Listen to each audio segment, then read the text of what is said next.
Imagine it's June 19th, 2015, and you're sitting in your recliner in front of the TV. The station in front of you is replaying old episodes of The Simpsons. And normally this wouldn't be too interesting until you notice one thing. Did The Simpsons predict that Donald Trump would announce his bid for presidency, which had just occurred 3 days earlier on June 16th? Is that even possible? Does the media we consume make us more likely to tolerate any changes made to society, or to accept things that appear bizarre and against our moral code? Well, if you'd like to find out more about this, join us today as we discuss predictive programming.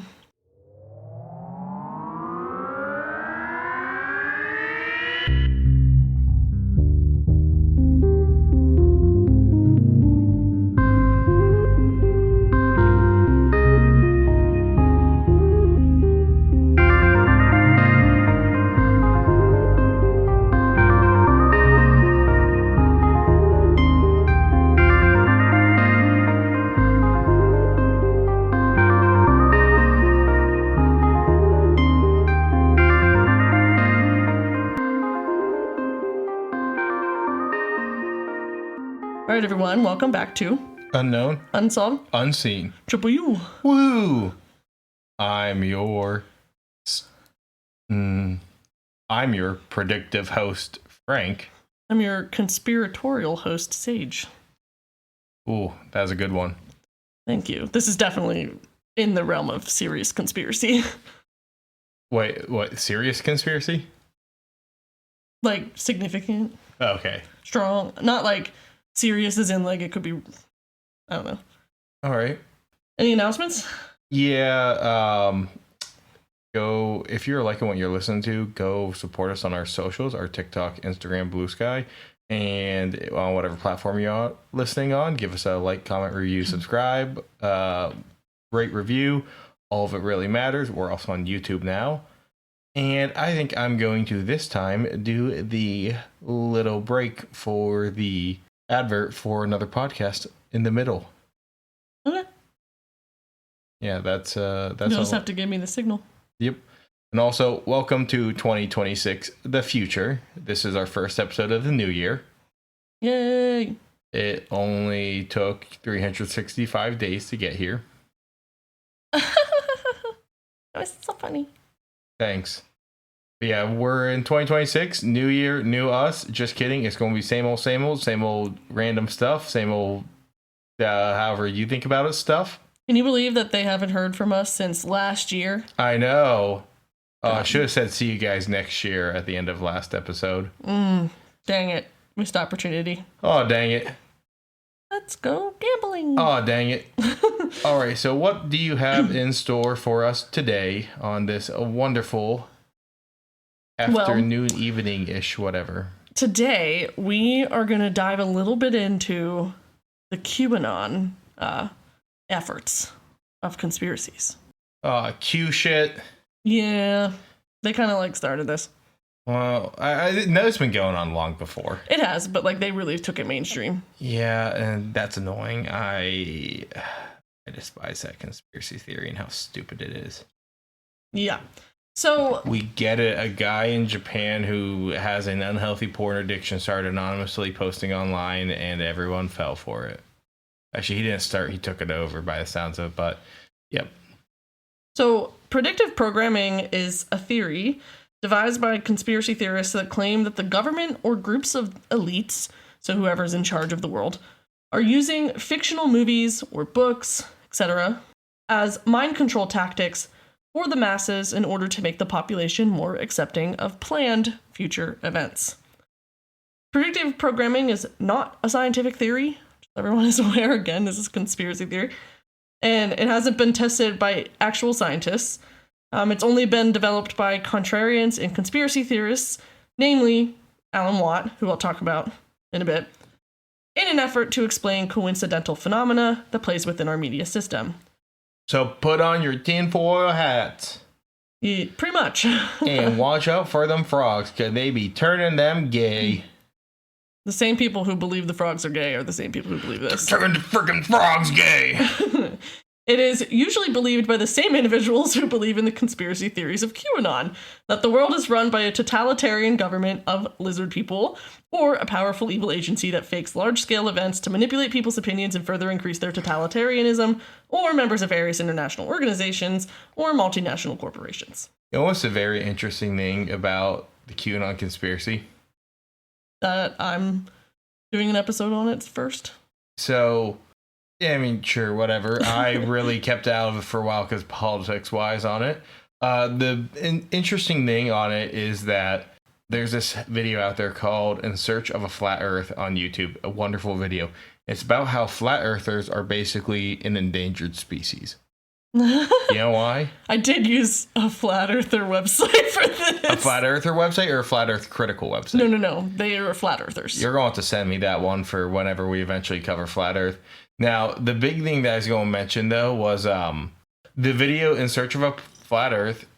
In that video, the guy, I forget his name, who does the video, he talks about how there's not as many flat earthers anymore and a lot of other conspiracy theories don't have as many followers anymore, actually. Like, there are not many certified flat earthers or 9/11 truthers anymore. Okay. But there are still a lot of people that believe in that stuff because what happened is a lot of conspiracy theories are being taken over by QAnon. It's basically becoming the big umbrella, the big circus tent. Everybody is flocking to that conspiracy where they're kind of trying to bring everybody else all in together under one shitty conspiracy theory. At some point, I don't know when, I would like to do like a full episode on QAnon because I don't really understand the full history of how it was We'll have to watch the documentary leading up to it. I think we Down have the Rabbit watched Hole. it. Yeah. Oh. Did we watch that one or did we watch Inside the Storm? No, no. Into the Storm? Storm is upon us. Into the Storm? Yeah, no, I think it's Into the Storm. It's on HBO Max. Is it The Storm is Upon Us? No, that's the book. Okay. Well, I thought it was based off the book. No, it's different. Okay. I think it's Into the Storm or something. QAnon Into the Storm. No, Q Down the Rabbit Hole, I think.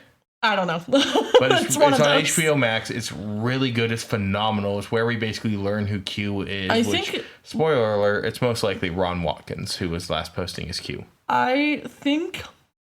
I remember us watching it before, but I think at that time I wasn't as interested as I would be now that I've dived more into. So we might need to rewatch it. I think we do. It's one of the best documentaries I've ever watched. I am very well versed in what the Q conspiracy is. That'd have to be at least a 2-3-parter episode total.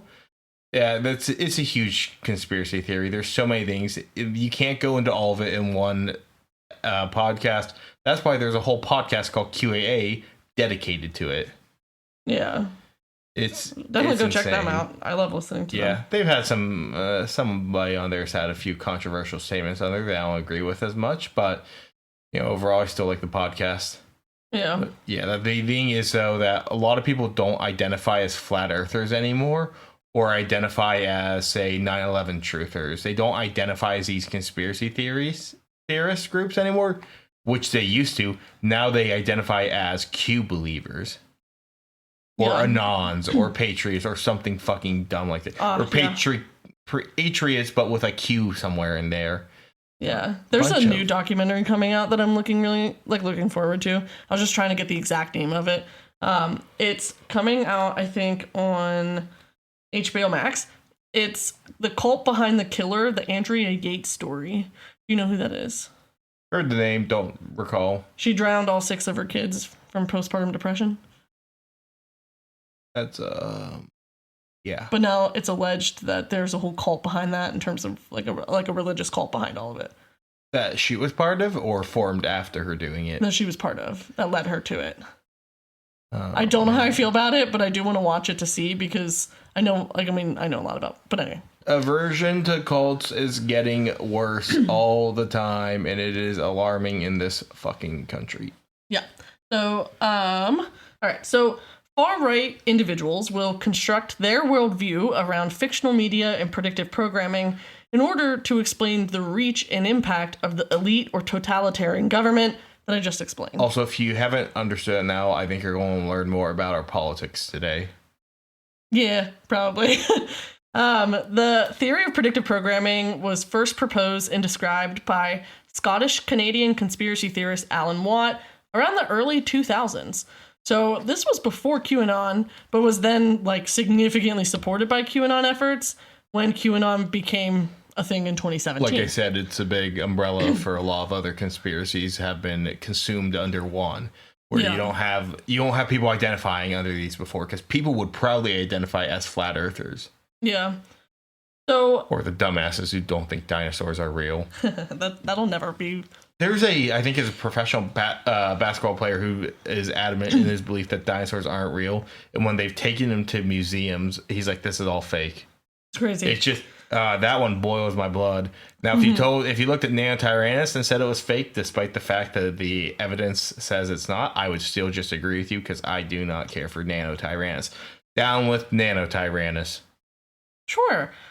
So Watt defined predictive programming as a, quote, subtle form of psychological conditioning provided by the media to acquaint the public with planned societal changes to be implemented by our leaders. If and when these changes are put through, the public will already be familiarized with them and will accept them as natural progressions, thus lessening possible public resistance and commotion, end quote.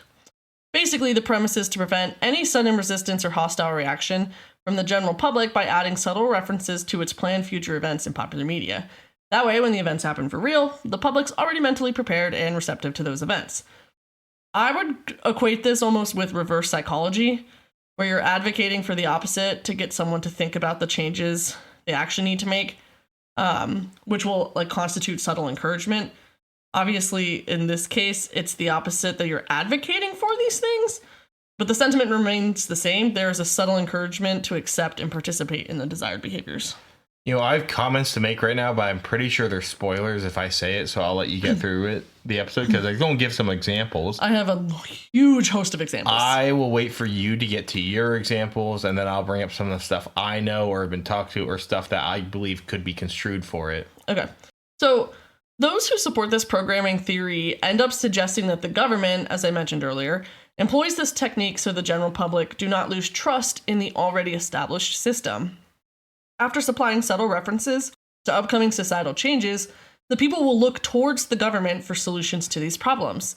The conspiracists also often argue that, although governments already have the solution to the problem they created in the first place, they deliberately wait for the right time to implement the solution in order to cause the most damage to people's ability to think for themselves. Some believers even claim that predictive programming is actually a highly advanced form of AI used for the psychological conditioning of the masses. These types of arguments are filled with logical fallacies, doctored footage in documents, outright lies, and a complete lack of proper scientific research or rigor, and yet there is a significant amount of the population that believes that that is the case.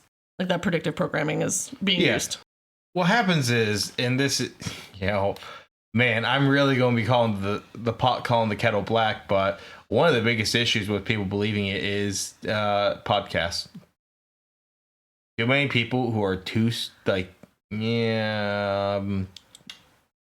unintelligent are able to get far in life through just spewing stuff. I mean, look at Alex Jones. Look at Candace Owens. But you can say whatever you want now, and you can get money behind it, and people will just flock to it. I mean, there's so many insecurities with how bad the world is that you want to believe that there's a conspiracy on why it's like this way. Yeah, I mean, it's to look at it, like you said, like pot calling the kettle black. Yes, we do something similar, but I do think that we have made it like pretty clear that we're not necessarily promoting it. We're trying to educate on, but I mean, yeah, and like we're not actively believing in some of these things. It's just podcasts have become a huge vessel for misinformation, unfortunately. Yeah, absolutely. They're easy to listen to. The amount of people get their news straight from podcast is absurd. Now we all of a sudden are supposed to distrust the main, like the large media companies, unless it's Fox News or Newsmax or OAN, which apparently is now a major news thing. I don't know. Fuck OAN. They're so stupid and so biased, and it's insane. You know what OAN is? No. One American News. Oh. Definitely an unbiased take when you have a name like that. So, what are some suspected examples of predictive programming? Let me give you a long-ass fucking list. As we go through them, I do have some, like, we'll talk about them first, but then I have some contrary evidence to them within each. So what is often coined as being the oldest example of predictive programming that we can kind of actually pinpoint is that of Morgan Robertson's novel, The Wreck of the Titan, or Futility. I kind of heard both. That was published in 1898. You might be able to see where this is going. The book tells the story of a, quote, unsinkable ship named the Titan that, during its voyage in the month of April in the North Atlantic Ocean, hit an iceberg and sank. Reportedly, there were about 2,500 persons on board, and I believe the book had them all die, but I couldn't confirm that. About 14 years later, on April 15th of 1912, the Royal Mail ship, so RMS Titanic, would have the same fate. The Titanic sank in the North Atlantic Ocean after colliding with a large iceberg and had about 1,500 passengers on board. Not only were the month, location, and condition in which the ships crashed eerily similar to one another, but reportedly the dimensions and speed of the fictional Titan and the real Titanic were also found to be similar. No such thing as coincidences. Yes. What are your initial thoughts on that? Man, I wish I could do, because you listen to QA too, I could have like the voice thing to do Q's voice, like in that Jake does. But it's coincidence. It's that's what I think. I think a lot of it is coincidence. There's so many different coincidences in life. There's so many moments of irony too. Yeah, which some of these I think are also ironic. Yeah, like to think everything's a conspiracy. First off, I think that's such a shitty way to live life. I just think it's such a sad and pathetic way to live to an extent, because you're just paranoid, trying to link all the dots, and you look for connections rather than actually have connections. Yeah. Like you're searching for it so you find it. But there's probably more things that are to the contrary than what there are to support your viewpoint. You know what I mean? Yeah. Isn't there a term for that when you want something to be the way that it is, so you only search for the things that would prove confirmation bias. Okay, thank you. I think I talked about a little bit of that later. Yes. Oh, I'm like, I know this word. Because we need to know this word for it. But yeah, so we can talk about that a little later. So the contrary evidence to the Titanic and the Titan being, predictive programming, is that a large number of ships have been sunken by icebergs in the history of the world. No, there's only been one, and also it wasn't the Titanic, it was the Olympia. Yeah. They swapped out the ships. But other conspiracy. Yeah, conspiracy within conspiracy. But I mean, that's a pretty normally traveled route, just like in general, because of the way like the winds and everything go, right? Like, am I wrong in that? No, that's an optimal place to sail. So it would make sense to have a ship travel through that on its way from England to the U.S. So England is way higher up than what people think on like the globe. Yeah, and so it's like hardly surprising that someone would use it as the subject of a novel. Like, I mean, if you want to write about a ship, I don't know. I feel like that's a common passage that people would write. Like, yeah, I'm pretty sure that's where the shipping lanes go. Yeah, so like if you're going to write about a ship, that would be a logical place to place your ship. It's also like not surprising that it would occur in real life, considering there are a very large amount of icebergs in that part of the ocean, and many ships were passing through there. So like it doesn't make sense for people to be connecting these two things when like it is purely coincidental, when all the factors within the book and within the Titanic like happen a lot. Yeah, I think the between like Titan and Titanic, I feel like that's just quite literally purely coincidental. Yeah, I mean, as you said, ships just go through there a lot. It's like, oh my god, I wrote a story about a car having an accident on like a highway, let's just say 83. 83 is a very used highway. Yeah, like 81. Yeah, like let's just think of like I'm just going to name a place with a lot of things. Oh, I wrote a story about somebody getting mugged in New York City. Someone got mugged in New York City. Oh man, I definitely predicted it. It's not like there's crime in big fucking cities. No shit, Sherlock. You write about something common and then something common happens. I don't. Also, like Titan is from mythology. Yeah. Like the Titans. So like that's not an uncommon name for someone to use. What the fuck are you going to call a big ship? Probably Titan, Colossus, something like that. Something huge, giant. I don't know. Yeah. So another example is that of the 1962 animated sitcom The Jetsons, who are alleged to have Jetsons successfully predicted modern day technologies such as flat screen televisions, video calling, smartwatches, robotic vacuum cleaners, drones, 3D printed food, and more. No shit, TVs were going to get skinnier. They were already getting skinnier by that point. Yeah, so along with the Jetsons, there's also Demon Seed, which was a sci-fi film released in 1997 that depicts smart home features like AI-controlled door locks, lights, and alarm systems. There's also self-driving cars that were featured in the 1990s Arnold Schwarzenegger and Sharon Stone film like Total Recall. So, like, it is important to note that some of these ideas have just simply been floating around in the sci-fi world for a long time, so they can't all be completely attributed to the Jetsons. Hey, probably when somebody first started driving a car, they're like, damn, what if this car could drive itself? Yeah, like this would also be like saying, you know, Harry Potter had put that into play, like oh my gosh, what's the name of the house that had the woman who ran it, the AI woman? It was like a Disney movie. Yeah, I think it's just called Smart House, but I know the movie you're talking about. Smart House, yeah, because isn't there a Smart House in your neighborhood? Yes, your parents' neighborhood. It was always advertised that way when they were trying to sell it or something. But it's like some of these just seem like the typical progression of technology, and we're just like, we know we might be able to hit it there eventually, but we just can't hit it yet.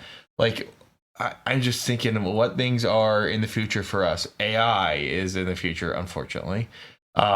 Possibly holographic display. Those have been shown in Star Wars. Oh my God, therefore Star Wars predicted it. No, it's just progression. Like 3D images come from a computer, like projecting out, makes sense for that to happen. We've been using projectors for a while. Just what if it could be 3D instead of 2D? It's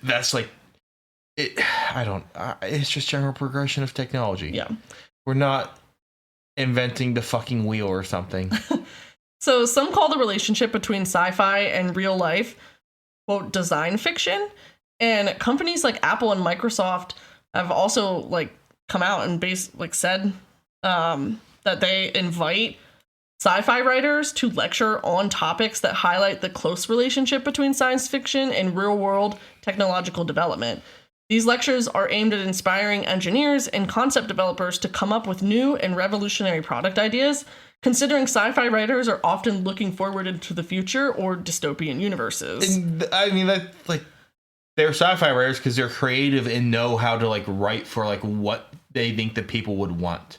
Yeah. And like to then look at these sci-fi writers like, wow, this actually looks like an ideal society. Let's try and build towards one of those. Man, sorry if I'm rambling here. It just seems so like plain and simple, like, oh, this should be the path forward. Cory Doctorow, who is the author of the sci-fi novel Little Brother, lectures on design fiction to companies like Tesco. And he told Smithsonian Magazine in one of their articles, quote, "I really like design fiction or prototyping fiction. There's nothing weird about a company doing this, commissioning a story about people using a technology to decide if the technology is worth following through on. It's like an architect creating a virtual fly-through of a building," which I think makes like a lot of sense. Like, let's talk to the people who, like you said, are being the creative minds inventing stuff for their stories to see whether or not this is something that would be beneficial to try to invent. Yeah. Like for the real life. So arguably, one of the most famous predictive programming conspiracies out there is that of The Simpsons. The Simpsons. So if you don't know what the show is, I both feel sorry for you and also believe that you're lucky. Hey, I want to know how's the moss on that rock you're living under? You don't know what The Simpsons are. I had to make that joke because you said that. Either way, it is a popular American animated television show about the Simpson family, who consist of Homer, Marge, Bart, Lisa, and Maggie. Frank might be able to give a better explanation because you have watched way more than me. The whole family, Abe Simpson, Grandpa Simpson. Santa's Little Helper, Snowball 2. Didn't I just say that you would be able to give a better explanation? I've watched, my parents had me watching Simpsons from a young age, and I love The Simpsons. So how would you Classic describe Simpsons is the best. Like, in one or two sentences, how would you describe The Simpsons? It's a satirical show on American culture. That's one of the big things on it. It's to make fun of various things in the world and America throughout the world. It's a satire of a show. All the characters in there are satirical overrepresentations of a certain group. Now, granted, did they not cast the right people for some of it? Yeah, sure. Like Apu is supposed to be your stereotypical Indian immigrant who works at a convenience store. Are there a lot of people that fit that description? Yes. Did they not cast an Indian person for that role? Also, yes. Jeez, I didn't know that. Yeah, and I think Apu has been taken out of the show. But like Mr. Burns is your stereotypical rich white guy. Smithers is your stereotypical gay white guy. Ned Flanders, stereotypical religious guy. Like there's a stereotype for every single group basically in the show. Spider Pig. But it's to make fun of like the certain groups of people. Yeah. And it's part of it's a satire of a show. It's not to like be racist, to be sexist. It's to talk about the like in a satirical type of sense, the issues, how we characterize people. And they have I think over 1,000 episodes at this point. Or no, I don't think over 1,000, but I think they're like in the 700s or maybe. You know what? Let me just Google that. How many episodes of The Simpsons are there? Because when you have that many episodes, you can just do whatever the fuck you want, and eventually it will hit. Yeah, that was more than one or two sentences, but that definitely does give a better idea of what the show is about, so I do appreciate that. While you look that up, I'm going to talk a little bit further about some of the actual examples. Oh, I looked up and it says, like, the show, what's it called? Satirizes. The show lampoons both American culture and the human condition. Say how many? How many episodes do you think there are? 997. 97? 997. No, 802. Oh, wow. When you have that many episodes, they're on their 37th season, you can just say shit until something eventually sticks. Yep, so let's go through the things that seem like they stuck. I'm curious on which ones you have to talk about, because I know a few, and I know of a few of the fake ones, too. So, conspiracy theorists argue that The Simpsons predicted Trump's first presidency in the episode Bart to the Future, which originally aired in 2000. So this is, not this specifically. At the time the episode was made, Trump was attempting to run as a Reform Party candidate for president. So, and in this episode, Lisa has become president of the United States. And in a cabinet meeting, she offhandedly mentions, "We inherited quite the budget crunch from President Trump." The words gained much more validity when Trump was elected president in 2016, which is what I was referring to in the intro, when I was saying that he had announced his bid in 2015. The week after the election, the recurring chalkboard gag even read, "Being right sucks," which I think is hilarious. The line gained more attention when Trump again announced that he was running for president in a bid for 2024, which incidentally is the year that The Simpsons had originally predicted he would be the president. He was the president of, and then Lisa took over. In the same episode that predicted the Trump presidency, Lisa is shown wearing an eerily similar outfit, purple pantsuit, white pearls, to the Vice President Kamala Harris, and what she wore to the 2021 inauguration of President Biden. That was just like a small tidbit there. Mike Scully, a longtime scribe for The Simpsons, is quoted as saying, "The pantsuit," which is in reference to that pantsuit, "may have been a nod to Hillary Clinton at the time, or we were just going for a power look. And as for the color purple," he states, "that seemed to have been a random choice. It may have been done by the animators." Which I will say, purple specifically is power. Like, that is the color that, like, royals wore to show that they had a lot of money and wealth and royalty. Like, that's purple. I did a film study class in college, and you learned that, like, there's a lot of movies that use color in a big way, whether you know it or not. So the animators probably knew what they were doing when they dressed her in purple. You know why The Simpsons are yellow? Why? it catches the eye. Yellow is the first color you see when you look. So the idea from what I heard this a while ago, and I'm pretty sure it's true unless somebody says otherwise. If you're channel surfing, the Simpsons will catch your eye because they're yellow. Oh, that's neat. But yellow is the first color you see. As for the pearls that Lisa has on, that's really no mystery to anyone who watches The Simpsons because she's always wearing pearls. Yeah, it's just a continuation of her character design. Yeah. There's a Crosby jersey. I was going to say, that's kind of a no-brainer. And also a lot of women in powerful positions or like in wealthy positions, pearls is not an uncommon thing to wear. They're like, that's a common piece of jewelry to get because it costs money.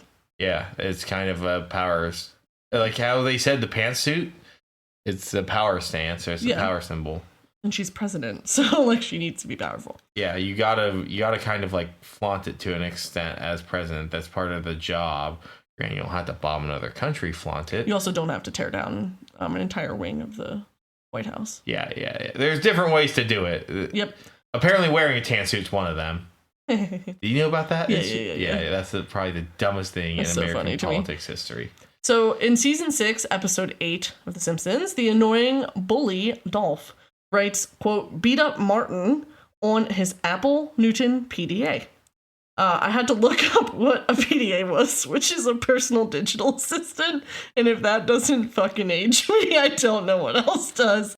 Because that was not something that I knew. So my bad to anyone who's listening to this and wants to make fun of me. That's fine. Anyway, do you know what PDA stands for? Public display of affection. That's what I thought too, but it's obviously not. So what's the context of this then? So the PDA translates the text to, quote, eat up Martha, which is showcasing the PDA's poor handwriting recognition because he writes it on there, like with his finger, not typing it.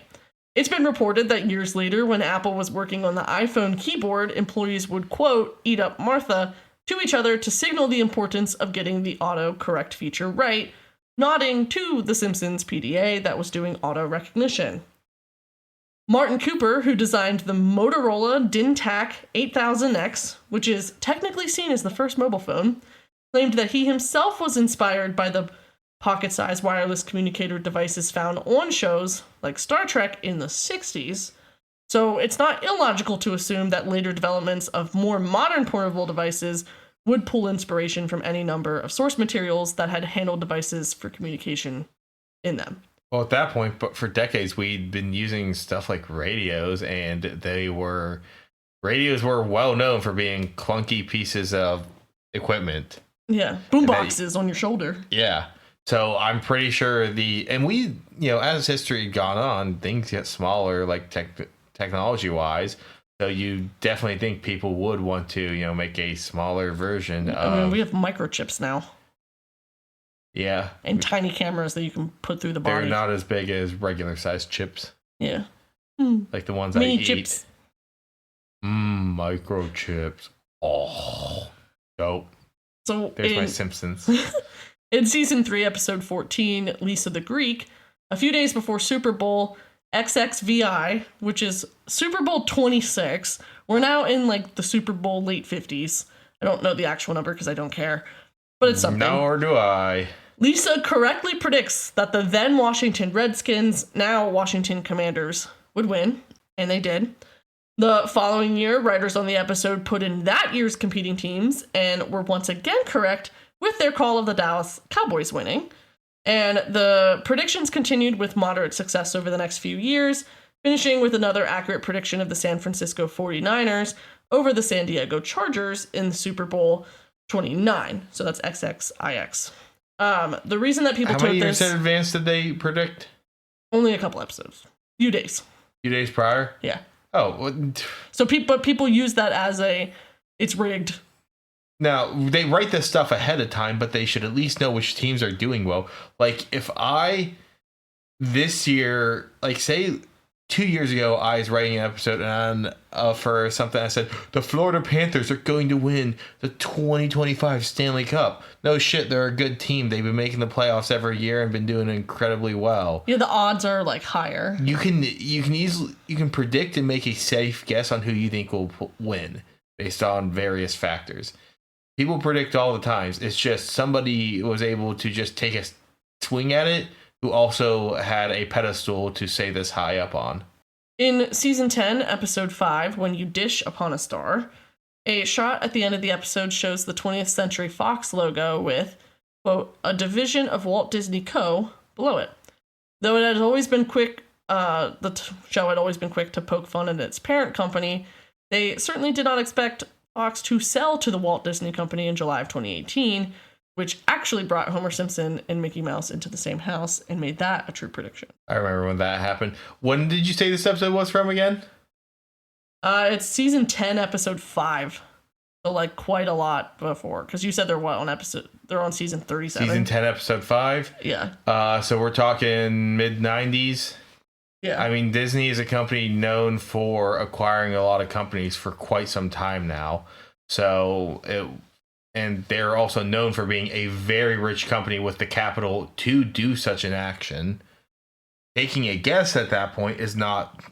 Yeah. Sorry if I'm debunking with you during this. That's fine. That's a perspective I didn't think about. Yeah. I mean, Disney has been acquiring for a while. You know who's owned by Disney too? ABC News. ESPN. It's a monopoly. It's a huge conglomerate. Technically not a monopoly. Actually, somebody had to give me that fucking argument in person one time. They own a huge amount of things, but it's still not a market technically. Oh. But yeah, like they have the capital, they have the influence, they have the support of enough people they lobby. They're able to continue to do this and acquire company after company. In season 17, episode 10, Homer's paternity coot, Homer believes a man named Mason Fairbanks to be his long-lost biological father. The two embark on an underwater adventure in individual submersibles to try and find the treasure in a sunken ship named Piso Mojado. I think that's how you say it. Mojado? I don't know. Piso Mojado. But Homer gets stuck in coral and his oxygen levels keep dipping. He loses consciousness and wakes up 3 days later in the hospital. In June of 2023, many fans noted the parallels between this episode with the real-life disappearance of the Ocean Gate submersible that was carrying 5 passengers who were on the adventure to see the ruins of the Titanic. I know which episode you're talking about. At the bottom of the Atlantic Ocean when the ship imploded and everyone on board. I hate the fact that I can say this. I know what episode you're talking about too. There's no. I'm not the one who came up with these. I know. People are fucking stretching on this one. You haven't even brought up the 9/11 one yet. I know. I have that in here though. Oh, good. You do. I wanted to make sure you had the 9/11 one in because I know that one. Yeah. In season 6, episode 19, this was Lisa's wedding, which I already talked about earlier with a little bit. This is the show's first foray into the future, with several technology jokes in tow that ended up coming to fruition. For example, a botched wedding proposal from Lisa's boyfriend Hugh prompts him to call an audible by talking into his watch. In 2013, smartwatches with voice recognition first came out, saving relationships around the world. Hey, that's actually, they're not the first person to think about watches you can talk into. Who? We've actually watched the movie together. They Live. You remember the one where they put on the glasses and everyone looks ugly? They communicate by touching their watches. And it's been also, I think, a long thing in what's it called?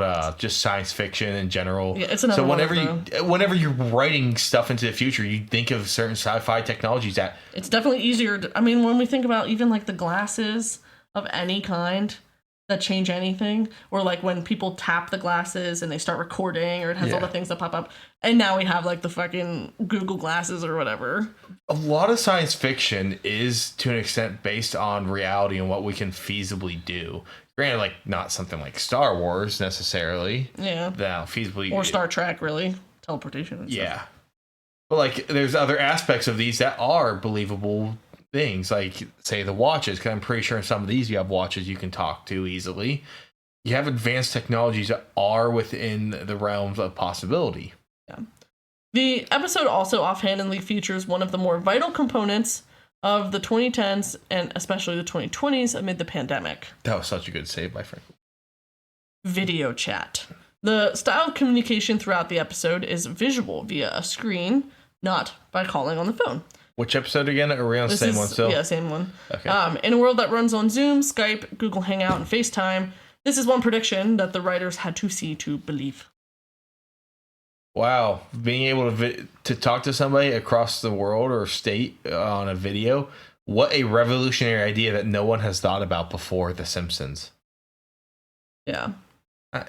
Wait, I don't think I have the 9/11 one. Do you not? You know about it? I don't know. I thought that I did, but I don't think I do.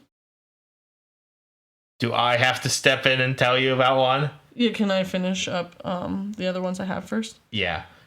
Actually, real quick, guys, let's take a quick break here for a little message from our friends at some podcast we'll be adding after we do our editing. Have you ever seen a shadow linger in the corner of your eye, seen a flashing light dart across the sky? Have you ever wished upon a candle to make your wish come true? I'm sure you've told a haunted tale or two. Are you interested in learning the pagan ways? Witchcraft, grimoires, candles await. Have you ever seen the living dead and stood still instead of fled? Cryptics are fun, but the universe has our eye. The stars align, shows us our signs, and we're here to discuss the divine. Welcome to Moon Brews, a supernatural podcast, hosted by yours truly, Haley.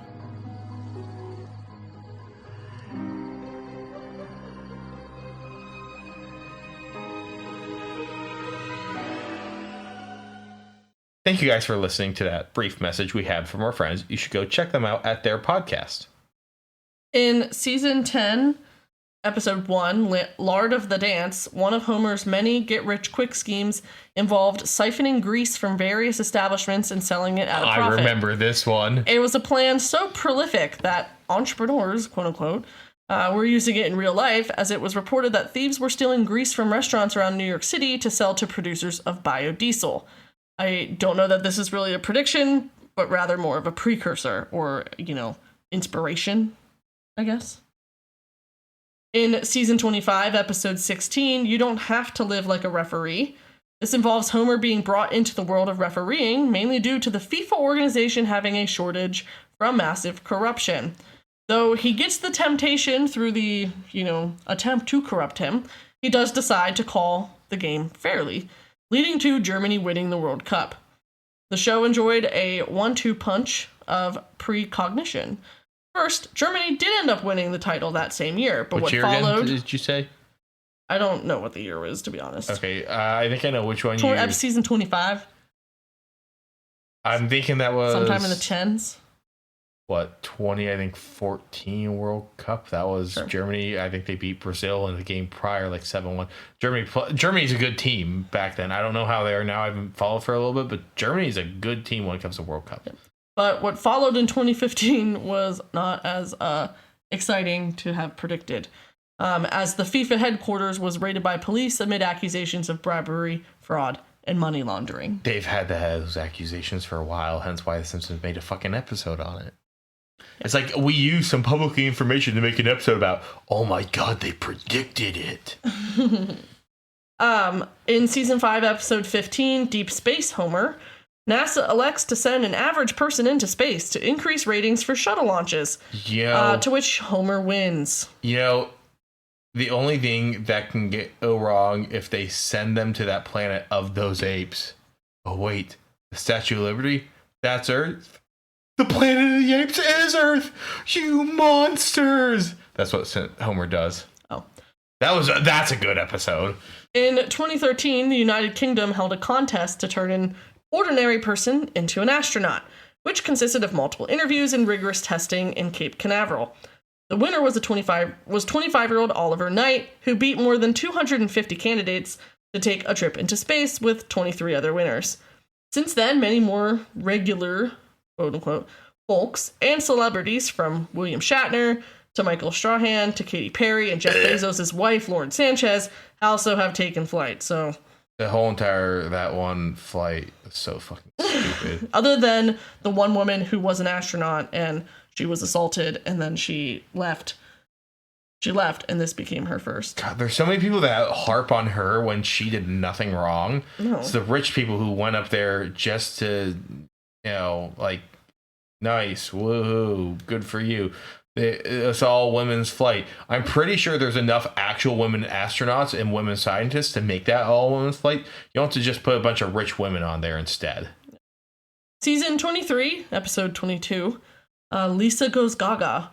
Regarded as one of the worst episodes of the show, according to I know which one you're talking about, too, because I hate the episode. I don't remember the details because of that. Lisa Goes Gaga featured the eponymous pop star visiting Springfield and aiding Lisa's self-esteem issues. When Gaga performed at the Super Bowl halftime show in 2017, many noticed her wire-based, sparklet-and stunt bore an uncanny resemblance to one of her many outfits during that episode. Which, again, inspiration is different than prediction. In season 20, episode 4, Treehouse of Horror, XIX, I'm assuming that they call all of the Halloween ones Treehouse of Horror? Yeah, Treehouse of Horror is the yearly Halloween episode. So this is 19. Linked. Which, those episodes, they have some, once again, early ones, watched really a lot good. of them. We watched every single one year up to what they had. We should watch them again next year for Halloween. Okay. They are. It was like basically our 12 days of Christmas, but it was our 31 days of Halloween or whatever. So which one are we talking here? Which short? Because it's an anthology. This is number 19. This is linked to the. This is linked to the 2008 presidential election. Homer goes into a booth to attempt to vote for Barack Obama, only for the computerized machines to count it for John McCain. It took a full election cycle for this one to occur, but in 2012, viral videos depicted a voting booth in Pennsylvania doing the same thing with Obama and Mitt Romney. Alleging voting machines are rigged. It's not like that's been a conspiracy for, I don't know, how old are you? 26. How old is your great-great-grandmother or grandfather? It's been around the entire fucking time.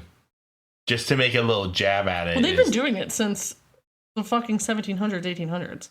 There's been multiple times where people said there was voter fraud. Yep.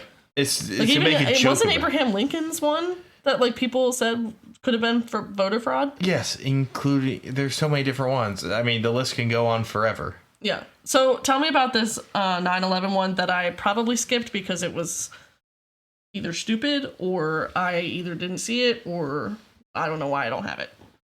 Episode 1 of season 9, the city of New York Simpson the city of New York. Let me see the title again. The city of New York versus Homer Simpson. This one has Homer giving his car to Barney where he gets drunk and drives it to New York where it gets a fucking boot on it. It's parked, I believe, right outside the World Trade Center and it has a boot on it and a bunch of tickets. Yeah, nice job letting your drunk friend take the car. Yeah. But Homer hates New York City. He talks about the one time he went there and got lost. And then he was out at night and the Chuds came out. Cannibalistic humanoid underground dwellers. Based off a movie. Okay. Goofy ass movie. I've watched it before. Dude eats a fucking quarter in it. Yeah. This is just a tangent. I watched it as a joke with some friends in college. And at one point, because the cannibalistic humanoid underground dwellers, the mutants underground, are supposed to be hidden secret, and some person finds out about it, so they go to a payphone to report it to like the news or something. And this guy who's trailing her comes up, he hits the button that like brings your quarter back out and cancels your call, takes the quarter and eats it. What the fuck? No. Oh my god, we were just like, you gotta hide secret, eat a quarter. It's just quarter eaters. I remember we just kept making a bunch of fucking jokes about reminding me of eating. The Descent. But anyway, what happens? Back to what I was saying. Whenever they were going to go to New York, Lisa pulls up a picture of... Lisa pulls up a magazine about tickets to New York. And tickets are $9. And to the right of the $9 are the two Twin Towers in the... what's it called? Background, like landscape. Here's a picture of it. That's the people. So people say it predicted 9/11 because it's a 9, followed by the two Twin Towers making it an 11. Or maybe it's the fact that $9 was a realistic price back then. And the Twin Towers were like one of the biggest hits. If you had anything going New to York, tourism. you put the Twin Towers on it. Yeah. They were like Empire State Building. Empire State Building, Twin Towers are the two big things, and Statue of Liberty as well. So your three big things. And nowadays, in all what's it called, New York branding stuff, you see it's the Empire State Building, or the city with the Empire State Building. It's the Empire State, yada yada. Oh, the Statue of Liberty, whatever, big thing. Back then, you also had the World Trade Center, too. Two large, towering skyscrapers. And then, as many of us know, on 9/11, there was a terrorist attack that took the lives of over 3,000 individuals. And many try and find conspiracies to why it happened, because no attack like that had ever happened on the American populace. It's easier to have a conspiracy around it than it is to believe that someone would be capable of. Yeah. And so people look for everything. So they look for any little tiny bit that could confirm their theory. And that is one of such cases, is that case from The Simpsons. Yeah. Thank you. You're welcome. I can't believe you didn't come across the... It's possible. That's one of the most popular ones. Are there any other Simpsons ones you want to bring up, or... Do you have other ones you can recall? I have two more. Okay, give me both of them. Donald Trump going down the escalator. Oh, yeah, that presidency. one I was like, come on. That one came out after Trump did that, but what happens is everyone now shows it, and like, this came out before he even announced it. They predicted it. No, you're just spreading lies. And then there's another one where somebody drew this, so I don't know why the fuck they did this. They drew a picture of Chief Wiggum putting his knee on a black man on the neck, like George Floyd, and like, this is from The Simpsons. The Simpsons support police brutality. They predicted George Floyd's death. Like, no, you fucking drew this after. Oh my God. How stupid do you think we are? It's just, I'm so irked by that. It's not even funny at times with how irked I get of like, I'm not that stupid, but you apparently think everybody else is that stupid. Good for you, buckaroo, but whatever. Those are two glaring ones. And there's probably a few other ones, but The Simpsons is a parody show. It's satire. Yeah. They satire everything that's happened, everything that people are talking about. So what happens is something happens, maybe like in a couple months or a year later, they'll do a satire on it. And then somebody will see that and be like, hey, this actually happened before the event. Or I'm going to make a post, put words over it, and post it on fucking bumhole Twitter and tell people it's the truth. And all my fucking stupid followers are going to go support me in that. And now, guess what? We have a conspiracy theory, and it's true because I said it is. Yeah. Yeah, it's just annoying. I see it so many times. I really, really hope that people can be a little smarter, but, Alas, they do not. No, I can't force people to think that way. So, how you feel about those ones is kind of how I feel about this one.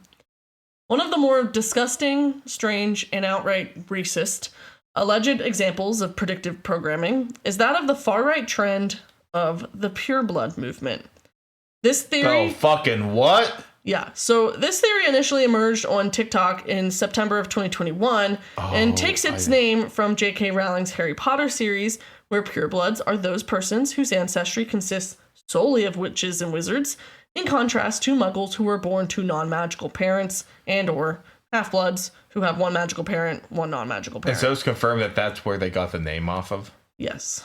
Okay. So I will go further into that. I just going to say, I know some people, the KKK is called people of their group pure-blooded Aryan, so I didn't know if it could have coincided with that type of terminology and usage as well. It's possible it did, but from what I was reading about, this holds the closest because it quite literally has to do with blood. Okay. And the annoying thing is there's so many also other places that use pure blood in such an awful term. Yeah. So it could be so many other places. I'm not trying to doubt your research. I'm just trying to... it's possible that it's linked to something else too, and this is just what I found. And I don't mean to be rude. I know you're a big Harry Potter fan, so I'm like, maybe it's not Harry Potter. And I just like trying to be as accurate as possible, even if it means bursting a bubble. No, I knew about this part. I knew about the origins of this before going in. Okay, So well, that is good to know that you can back that up because, as I said earlier, with the Simpsons things, too many people make up dumb shit or just infer from the wrong thing. And I'm not including you in that, but I'm just saying some people who write shit do that. That's such an interesting catch. Yeah, Matchmaker like went towards her then. Yeah. Okay. So those FanDuel, I love sports betting and going into debt. Sorry, I like making fun of sports betting. Those who believe they are pure blood are individuals who believe that their abstention from taking any COVID-19 vaccines means that they have pure blood and it is not tainted like those who have received the COVID-19 vaccines. God, people fucking sold their blood because which of means I will go fuck myself then. Because I have multiple and you have multiple, so I guess we are no longer pure blood. In the series, pure blood, such as Lord Voldemort and or not Lord Voldemort, pure blood. He wasn't even pure blood. I know. I don't know why I wrote that.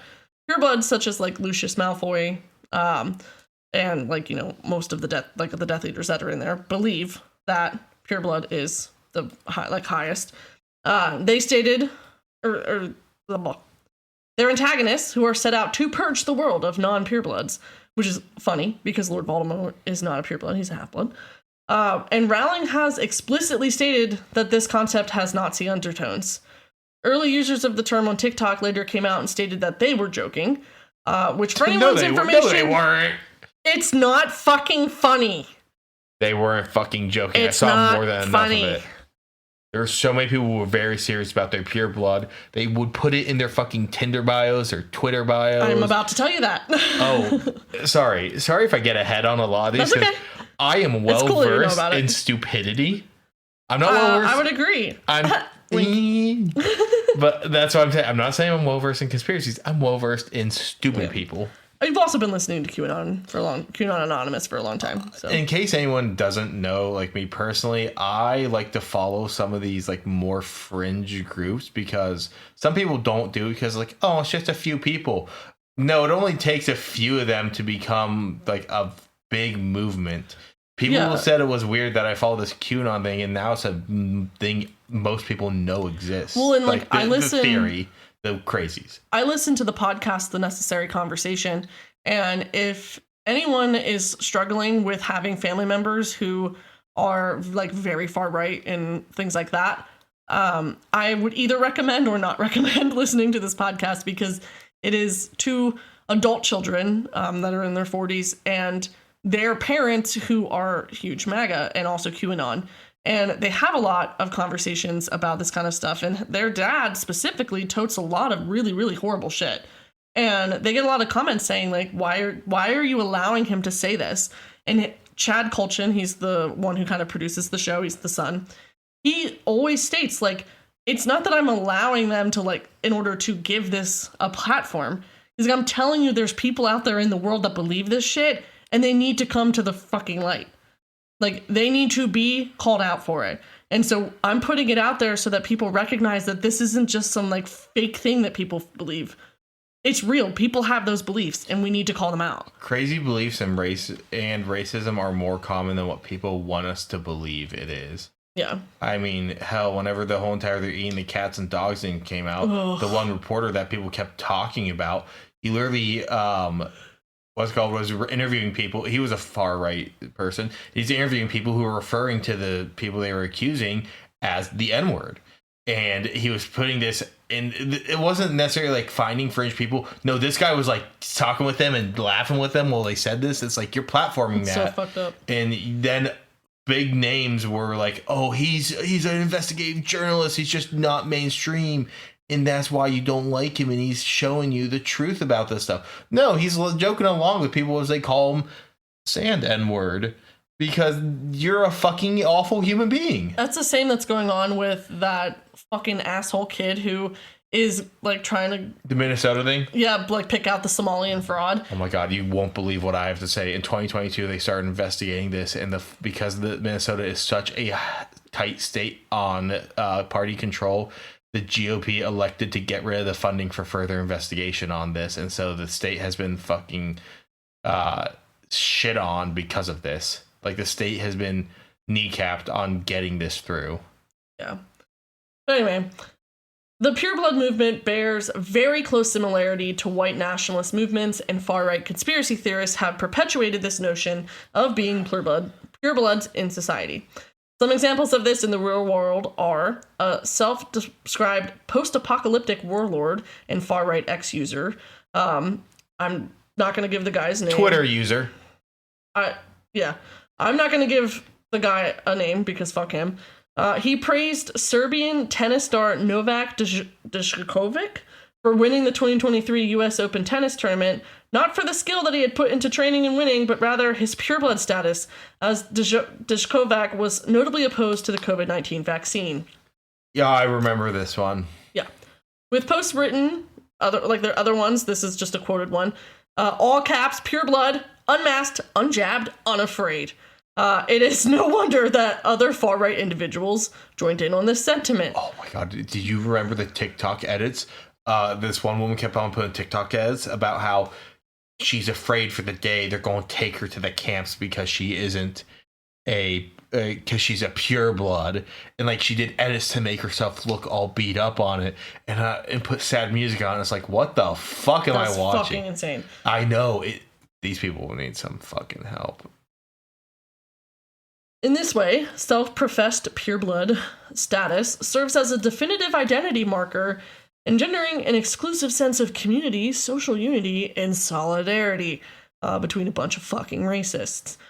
So you might be asking, why am I talking about this when it's veering into eugenics and Nazi territory? Because fuck all that. Well, let me tell you.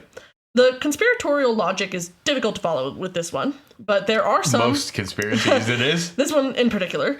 But there are some who suggest that COVID-19 vaccines genetically altered recipients' blood from rhesus negative to rhesus positive. I think that's how you say it. It's RHESUS.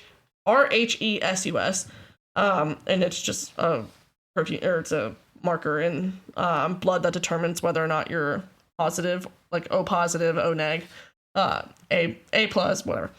The recipients of the vaccine were thus, quote, infected with, quote, ape blood, by which... I'm an ape now because I took a COVID vaccine. I'm still waiting on that third arm they promised. Or third eye. By which conspiracy theorists conflate the Rh antigen in humans with the Rh antigen found in rhesus macaque monkeys? What? Macaws? MACAQUE? Macaw. Wow, I'm dumb. That does not look like macaw. Pretty sure that's how you say it. Or so, macaque? No, it's not quay. Macaque? I think it's macaw. Macaw. Either way, it's MACAQUE. It's a type of monkey. This is where the human version of the antigen took its name following early scientific research using these as test subjects. People won't understand that. You name something off something that helped you, and therefore it's in all of it. Yeah. So, in the eyes of certain members of the far right, those deemed to be non-purebloods are not only impure in their blood, but they are quite literally animals. Oh, man. And in this case, apes, which, as we all know, is fucking racist to call somebody. Oh my god. Are we on it? That terrible Planet of the Apes? Yeah. Within Harry Potter, seeing as it was written years prior to COVID-19 pandemic. I don't know, I wrote panic. It was a panic, I gotta say.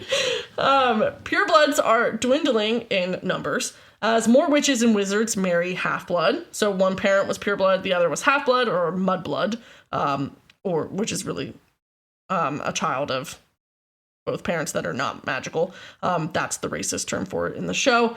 Essentially, they're actually called muggles. So mudbloods, they have muggle parents, non-magic, but the child has magic. So so throughout the series, being a mudblood has its negative connotations, very clearly with Draco Malfoy calling Hermione Granger a filthy little mudblood. I would have done that in a British accent if, one, I wasn't terrified of looking as more stupid than I already do in here, or two, as if I could actually do it. Oi, bruv, in it. Filthy little mudblood. That wasn't horrible. Anyway. I can't do accents of any type. So not only is the predictive programming suggesting that mudblood, half-blood, and pureblood from Harry Potter predicted that of those who believed in pureblood during the pandemic, but it also predicted that our society would likely be returning to a pureblood or eugenics believing society.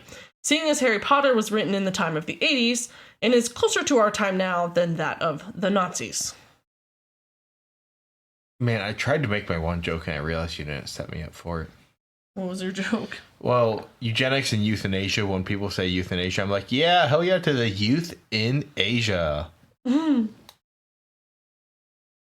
How many more pages do you have? I don't know, because I'm not on. Do you remember where this is about in your writing? Yeah, it's probably 2/3 of the way in. Just so everyone is aware, those who are mudbloods are called Muggleborns. When I was saying it earlier, I forgot to say the born part. And I was just calling them Muggles. Those are non-magic folk. I just want to make sure that I got that right. Thanks for your Harry Potter trivia of the day. Yeah. So technically, in and of itself, Harry Potter is not an example of predictive programming because it is already based on history, that being the eugenics movement under Hitler's regime. J.K. Rowling, despite literally every one of her racist, transphobic, sexist fucking flaws, has stated that the Holocaust had some input on the inspiration for her pureblood, half-blood, and mudblood witches and wizards, well, Muggleborn witches and wizards within her series. I still can't believe nowadays she's just so transphobic. She aligns with, like, she will ally with people who have some of the most abhorrent views solely because they're also transphobic. Yep. Like, she sides with, like, white supremacists at times, too, because they're also transphobic. She doesn't agree with, like, white supremacy, but she'll side with them solely because they agree with her on her biggest topic, so she'll help them out. Yeah, and which like is such a shitty transaction. You know, but it's also, it's so hard because like there's the notion of separating the artist from the art and recognizing the art for what it is, which is like quality. And so I sit so hard in the middle there because like, you know me, I love Harry Potter. I grew up on Harry. It was like something that saved me in my middle school years when my parents were divorcing. Like, I love it. And then, so much of my life is it, but I also can't discount the fact that every time something Harry Potter is bought for me, or if I buy it, I'm giving money to a franchise of a woman who like persecutes people that I know and love. Who vowed to use all the money she keeps making to like help anti-trans movements. Like that's, yeah, it's so insane because like it's something you grew up with, it's something you like, it's hard to avoid too, especially because like for you said you had a really tough growing up and it was a big part of what made you get through it. Now for the woman who is behind it to use it to absolutely demolish any like goodwill she had and try and destroy the lives of innocent people. Yeah, so like this is not me. I want everybody to understand completely that I do not agree with fucking anything that J.K. Rowling says that is any kind of ism. I do love Harry Potter, and I know that that's might be controversial for some, but I need people to understand I do not agree with J.K. Rowling. Guys, this is also your PSA. Deal with any mold in your house because that might make you go crazy like her. Sure. Have you seen the yeah. Hey, conspiracy within conspiracy. It's like a chicken within a duck within a turkey, dare I say. A turducken? This is a turducken of an episode. Yep. So could Harry Potter have predicted what happened with COVID-19? Sure. But sure, okay. It's also widely known that humans are capable of creating scenarios in which they put others in an all or nothing category.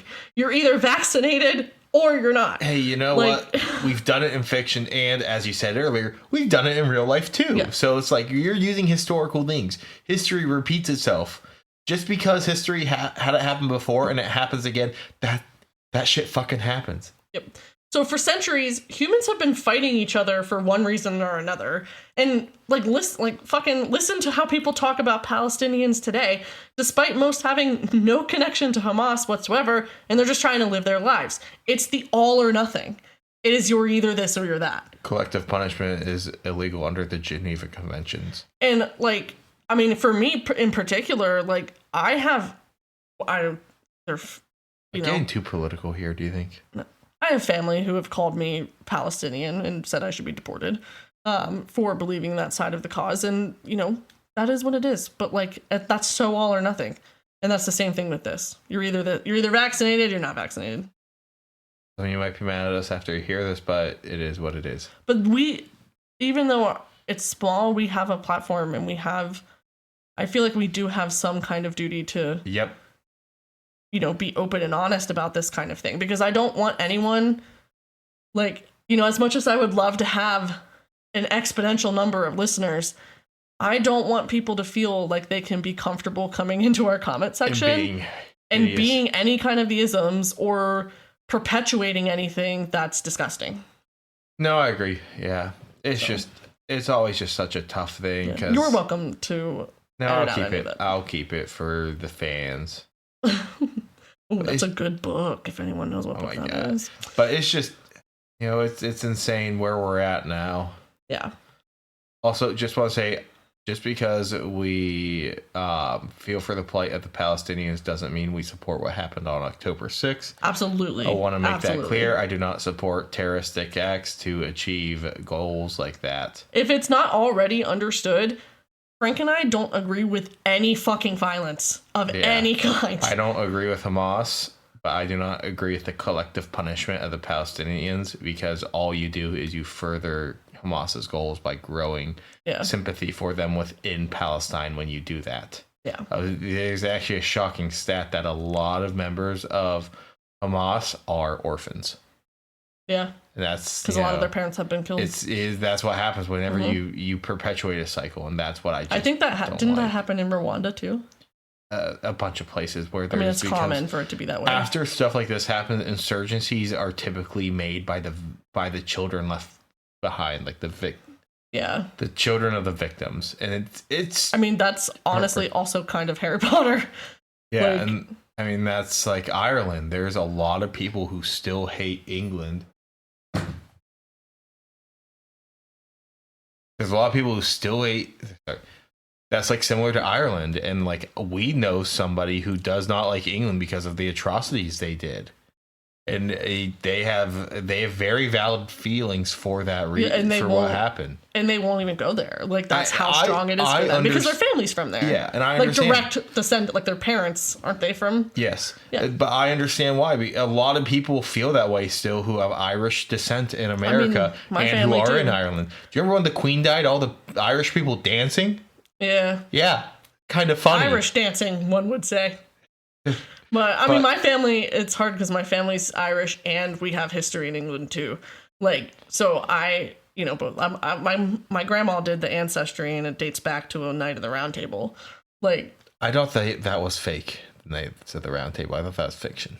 No, his last name was Page. Either way, he was like within the court. Okay, I just thought they were mythological figures, and can you really track back that accurately? I don't know about accurately. Okay, well, all right, but I will say anyway. Let's stop getting off track because we are. I'm pretty sure right now we're before editing. I think we're at what I'm trying to think, an hour 15, and I have no idea when we're ending. So I have two more examples, and then I have some like counter evidence of why people believe this stuff, and then we're done. Because as you can tell, I'm talking a lot more on this, and I'm which definitely I like that though. Yeah, I'm thinking we're going to hit maybe an hour 20, hour 30 on this one. Probably an hour 30. Yeah, we're not making fried rice. No, I'm sorry. It's okay. Honestly, it might be good, and it'll be fresher for Monday leftovers. Yeah. You know me, I'll eat it for 5 days. Yeah. So another example that I have is on March 26th, 2024, so not that long ago. There was an event that I swear should have had Mothman sightings around it. Do you remember what this event was, Frank? What date did you say again? March 26th, 2024. Oh, the Keystone, the Francis Scott Bridge. Yeah. So the collision of the cargo ship MV Dolly with the Francis Scott Key Bridge in Baltimore. Far-right users on X, Twitter, whatever, claimed that the movie Leave the World Behind was the predictive programming for this wreck. Netflix released this film on December 8th, 2023, less than 4 months from the actual crash, which, if you ask me, wouldn't be enough time for them to do predictive programming, but whatever. They say shit from the 90s and before still predictive programming for shit that happens today. But that makes more sense because more people have time to watch it. This was only out for 4 months. But even they say any time period. I know, I'm just saying. The news could say something that we think this might happen tomorrow and it'll happen tomorrow, and they'll be like, oh, that's predictive programming. Yeah. So the movie followed... live in my mom's basement. The movie followed two mutually distrustful families on Long Island as they attempt to navigate the immediate aftermath of a blackout believed to have been caused by a cyber attack. In an early scene of the movie, one of the families witnesses a large tanker ship run aground on a beach due to, so they later learn, a cyber attack targeting maritime navigation networks. Far-right users believed that the dolly's collision was by design rather than by accident, adding that former U.S. President Barack Obama, an executive producer for Leave the World Behind, must have orchestrated the dolly's crash.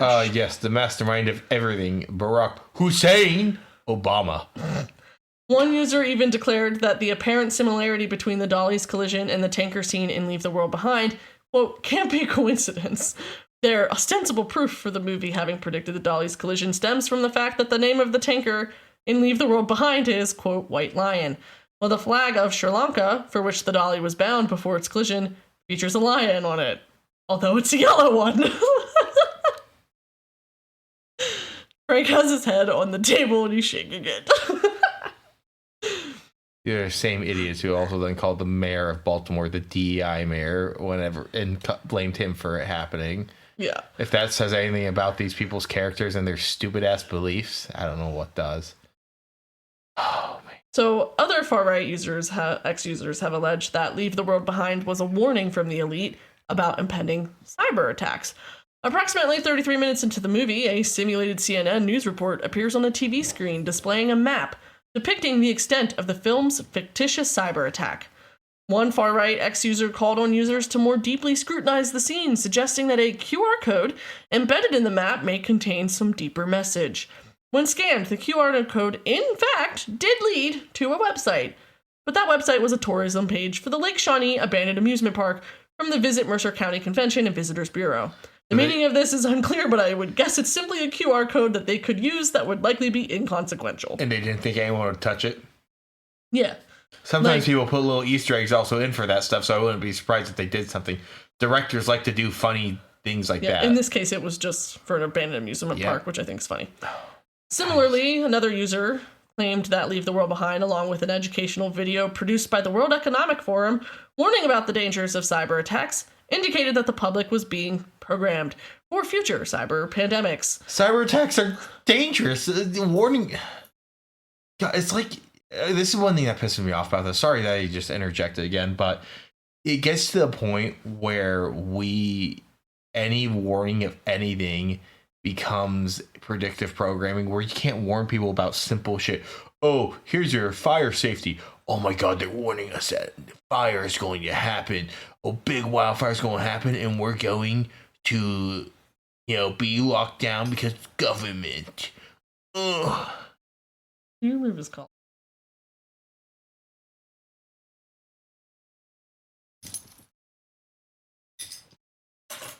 Like you see what I mean though? It's like you are not as terminally online as me, so you don't understand. No, I don't. And the online that I'm on is so different. How fucking often this happens, like what you just mentioned there, it is more often than what you think where people say this shit.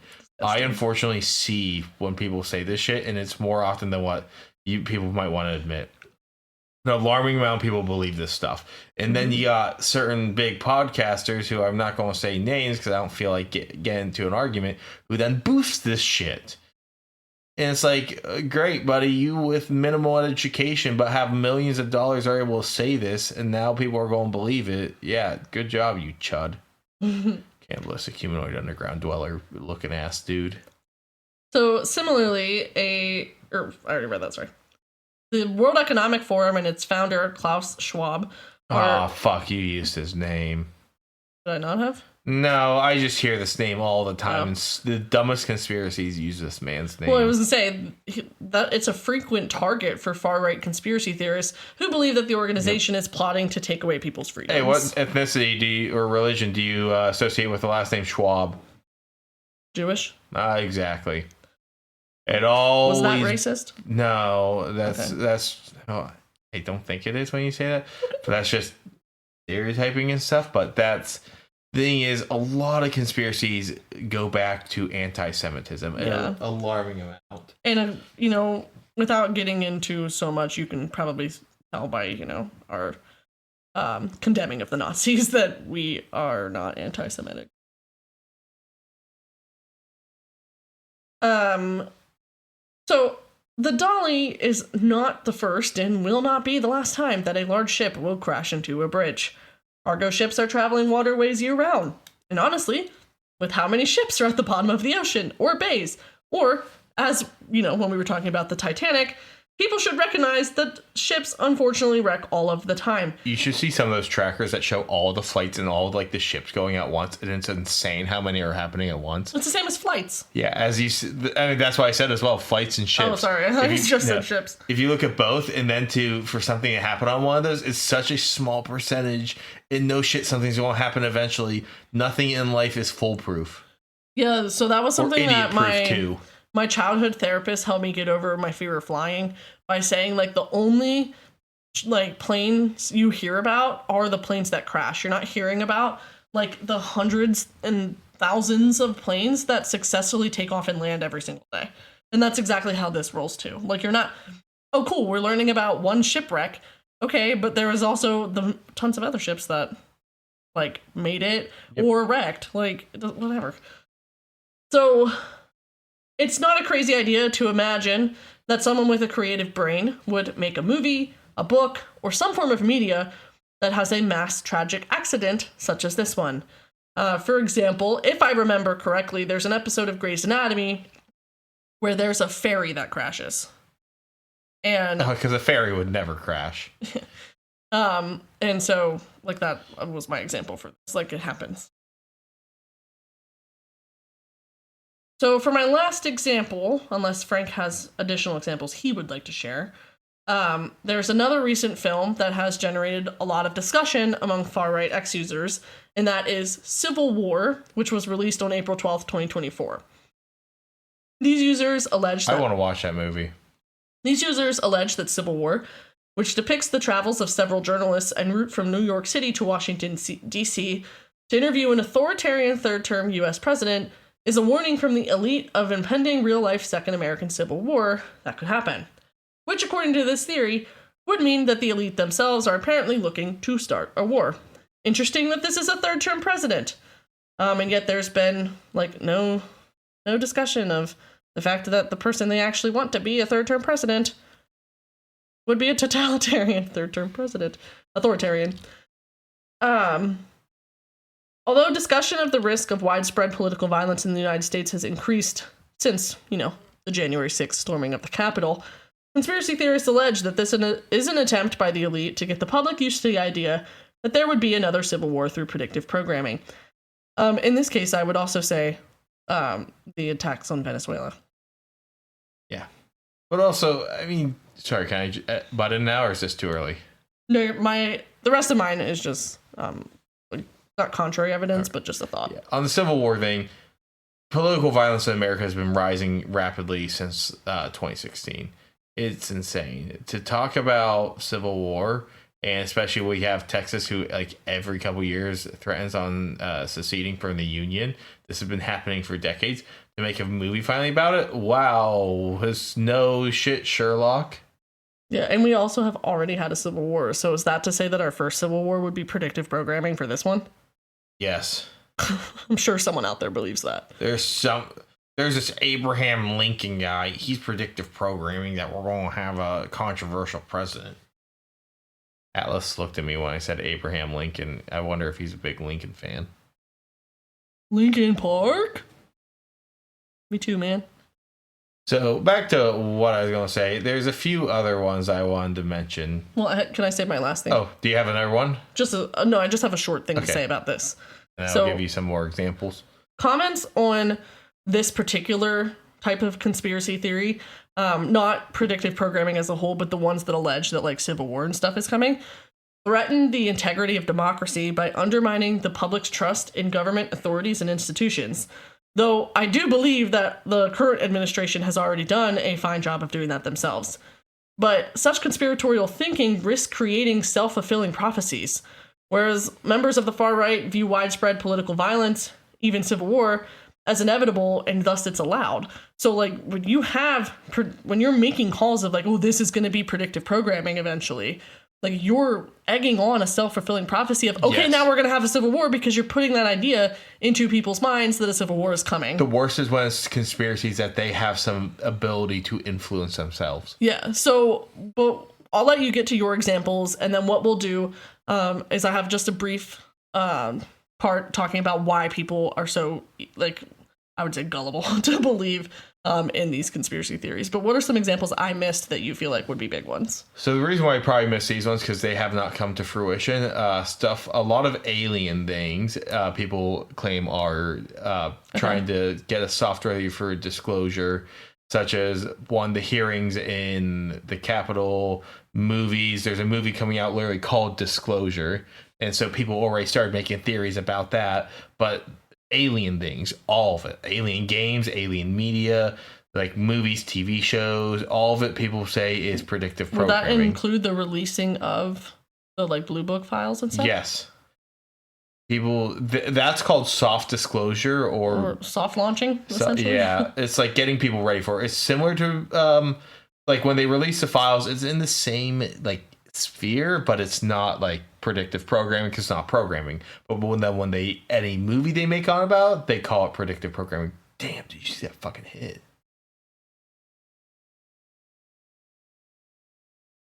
Oh. I wonder if they'll replay it. Oh. I think they're calling icing on that, which I don't think it should have been. Actually, no, it did cross the line.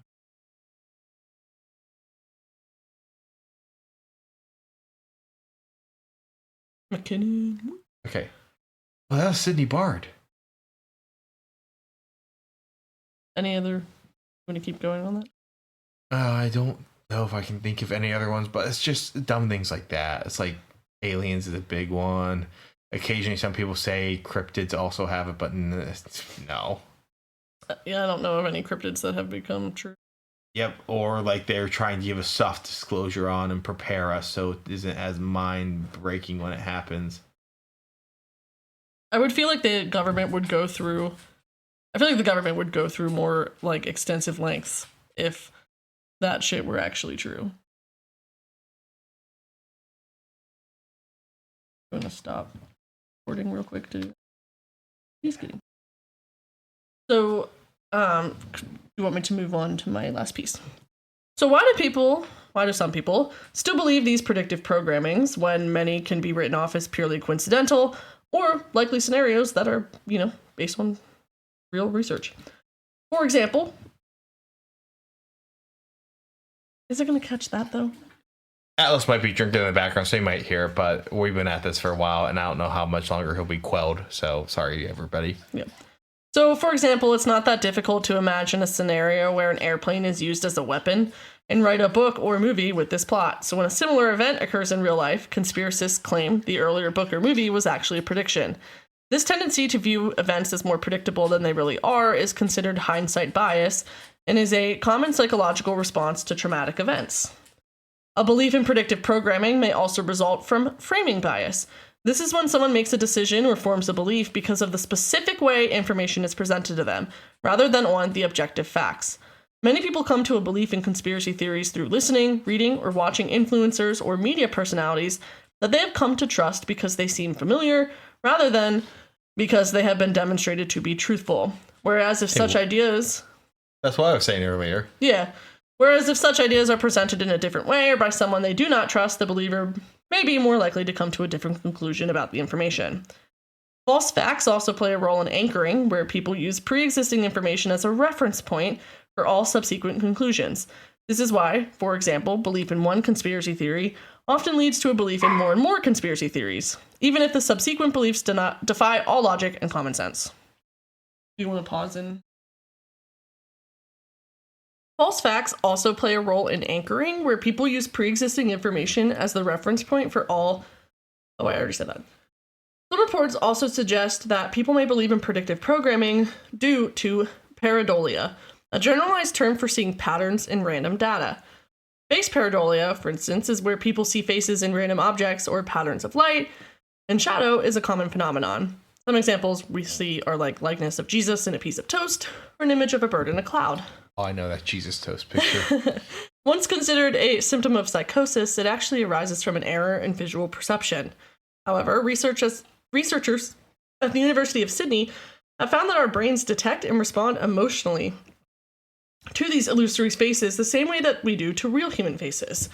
If the same holds true with patterns of data that don't really exist, this could explain why some people tend to have an emotional response to those patterns, and thus conspiracy theories develop and are perpetuated. Research published in 2015 by Dr. Rob Brotherton, a psychologist at Goldsmiths University of London, found that people who are prone to boredom are also more likely to believe in conspiracy theories. Previous studies have also linked boredom to the feelings of mild paranoia. It's no wonder that during the pandemic, conspiracy theories became even more prominent due to everyone being bored as hell in their homes with unlimited access to the internet, as well as the 30-something-year-old single men who are living in their parents' basement and bored. Weirdos. However, when it comes to technological innovations like face recognition systems, touchscreen microchips, self-driving cars, science fiction has always served as an inspiration for technological breakthroughs. This obviously we touched on more earlier, but just another thing of like understanding. Okay, you can just cut that part out because I'm pretty sure I meant to delete that from there and put it with the other stuff. Cut that part out. Which part? Where I started with however. Okay. Another common critique is that predictive programming is simply a coincidence or a result of artists being inspired by current events and trends. Proponents of this view argue that it is natural for creators to incorporate elements of the world around them into their work, and that there is no deliberate attempt to manipulate or control the public's perception of future events. Predictive programming relies on a lack of understanding of the creative process. Critics argue that artists often use satanic symbolism and metaphors to convey complex ideas and emotions, and that these elements should not be taken as literal predictions or warnings. They won't, though. They'll keep... Yeah. It is safe to say that while human beings are not predictable, as behavior cannot be predicted, they sure are gullible. That is to say, humans usually aren't wanting to think of the worst of society, and therefore it is easier for us to believe that the government is programming our brains to be prepared for the next major event, rather than believing that some human beings are so terrible, some are so neglectful, and some are so concerned more with totalitarian rule. So Frank, do you think the world rulers are manipulating mass media as a means to prepare us to whatever schemes they have in mind? Golly gee willikers, no. Yeah, neither am I. I mean, I do. These are genuinely coincidences. Would it be really fun to believe this? Probably. If it wasn't linked to some like horrible shit. Yep, and as I told you, anti-Semitism these conspiracies are rife with it. Yeah. But yeah, so that is what I have for you on predictive programming. Do you have any final thoughts? You know what? No, I've kind of given them throughout the entire thing. Awesome. Well, then we're all set to wrap up here then, all right? All right, I think we are. So thank you for today's wonderful topic, Sage. And to everybody else, thank you for sticking along this long. If you like what you're listening to, go check us out on our socials and on whatever platform you're listening on. Give us a like, comment, review, subscribe, rate, whatever you like. We really appreciate all of it. All of it goes a far way with every little bit and helps us in the algorithm. So thank you, everyone, just for listening, and to anybody who's given us any of that extra free support, because it doesn't cost you anything. Thank you very much. With that being said, Sage, are you ready for me to sign us out of here? Yep, I sure am. All right. Well, Happy New Year, everyone, and remember to look for the unknown, the unseen, and the unseen. Thanks for listening. Bye, guys. Hope your 2026 is great. Have a great New Year. Bye.